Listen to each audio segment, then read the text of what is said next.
Hello well-wishers and welcome to my channel Aspiring Minds. In today's video, we are going to discuss the line-by-line meaning of a sonnet written by John Donne called Death Be Not Proud. So grab your virtual seats and let's begin.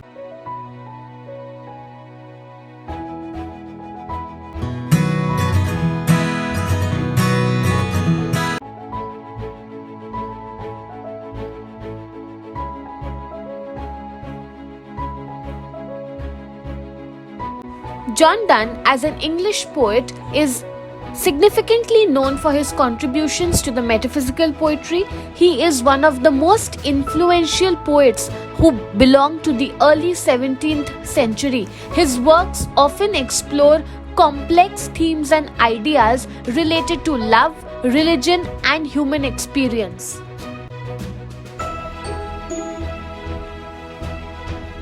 Now, one thing that I would like to tell you is that the holy sonnets written by John Donne are a series of 19 devotional sonnets which he wrote, exploring themes of divine love, salvation, and mortality.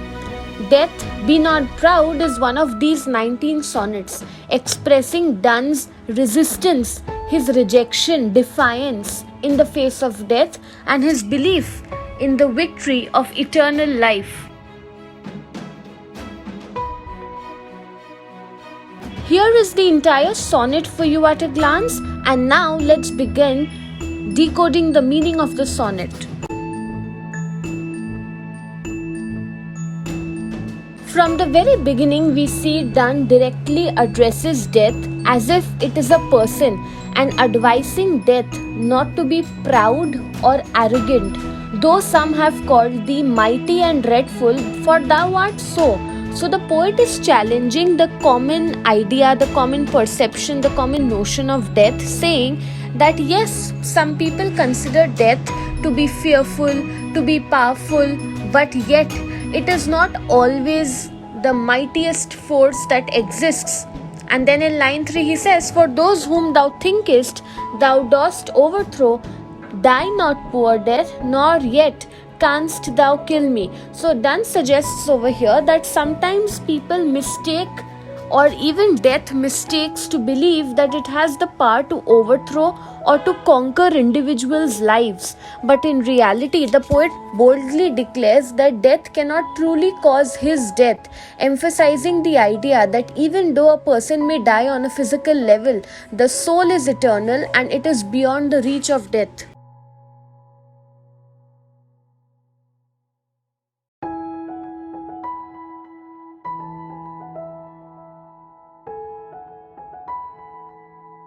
From rest and sleep, which but thy picture be. So Donne over here describes death as a kind of a rest or a state of sleep, implying or suggesting that death is nothing but a kind of rest that comes with eternal life. Much pleasure then from thee much more must flow. The poet suggests that the true pleasure comes from the eternal life that follows death. It is only when a person dies that a person is able to live forever. The person is able to overcome the temporary rest that they occasionally get from death, and after that the soul can continue to live forever.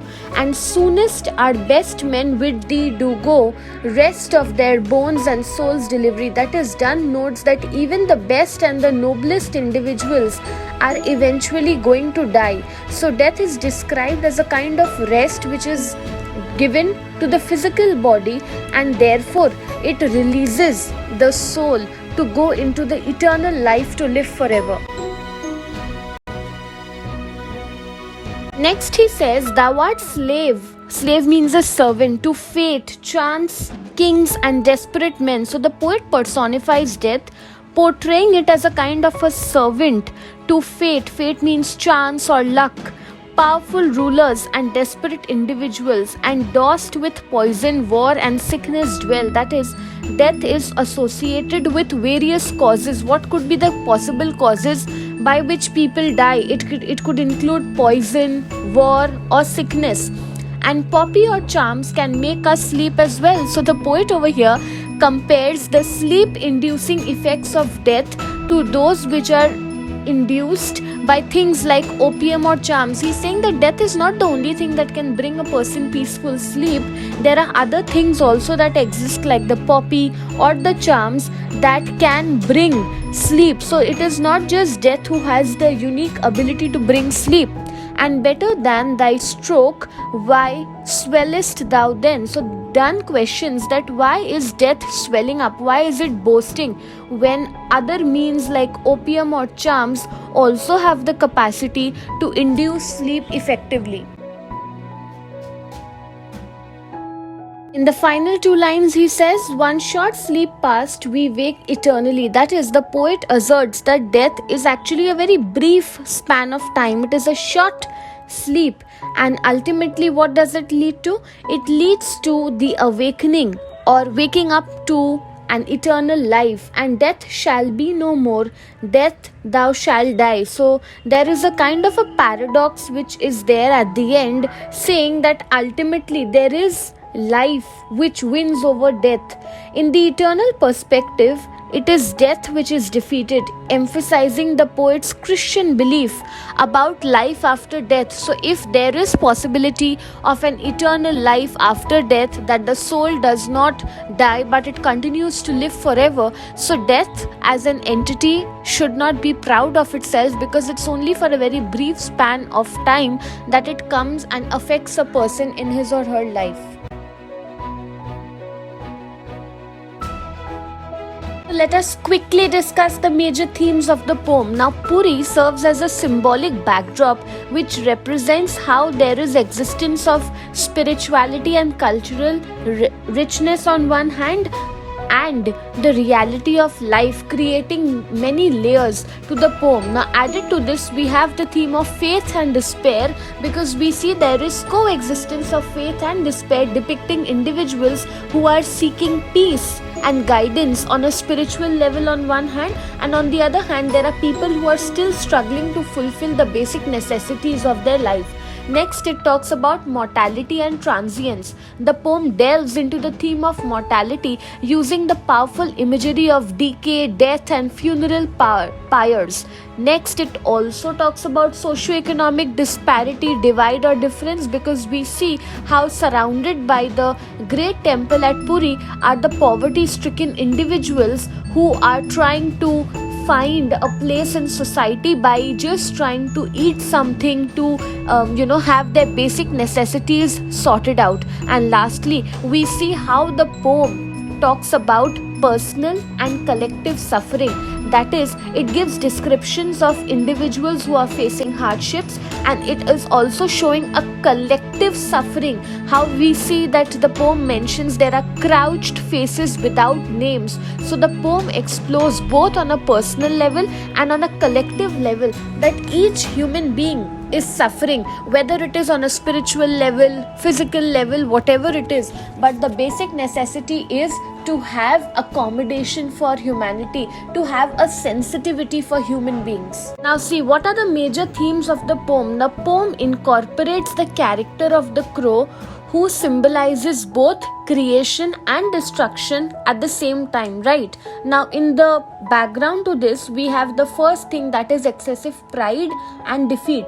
The poem is going to explore this theme and as to how the crow, because of being extremely proud and arrogant, attempts to challenge the sun but ultimately faces defeat. This theme reflects on the consequences of unchecked pride. If you do not check yourself, you are proud of unknown random reasons, it will bring downfall. Second, it talks about nature's indifference. That is, the natural world represented by the sun is portrayed as being ignorant, indifferent to the challenge of the crow. Nature follows its own course, and attempts to defy or manipulate nature will often result in bad results. That is, when the crow challenged the sun, what happened? It tried to manipulate the sun.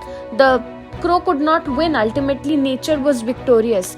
Thirdly, the black and white symbolism. The contrast between white and black in the poem suggests that the crow's victory is in a realm where white is black and black is white, suggests a complete paradox, a contrast that exists in the understanding of victory and defeat. These two terms the crow feels can be used interchangeably because he is not ready to accept his defeat. And lastly, we also learn about the cyclical nature of life, where the crow's bold act of challenging the sun is followed by his own charred, coal, black like state. This reflects on the broader theme of life, death, and regeneration. Now, based on our analysis of the poem, we see that the primary focus of the poet is rejecting the traditional notion of death and how people fear death, because Donne over here challenges that death might be perceived to be very powerful, but in reality that is not so, because the poem explores the nature of death, depicting it as a temporary sleep and not the ultimate end. Death is portrayed as a force which is not superior but rather inferior. It is incapable of truly destroying. The theme of eternal life is also the central theme of the poem, because Donne expresses the Christian belief in life after death, asserting that death is not the end but a transition from the present state into an eternal existence, that is life after death. And lastly, of course, there is powerlessness of death, which is highlighted in the poem, portraying death as a slave to luck, chance, and human actions. Death is presented therefore as an inferior force compared to the eternal life which is promised by faith or religion. So Death Be Not Proud is a powerful poem that challenges the traditional or the conventional notion of death, and showing that there is ultimate victory of life over death.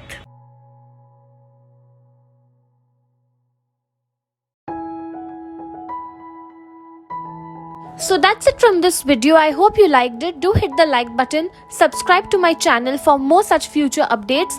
Thank you for watching. Bye.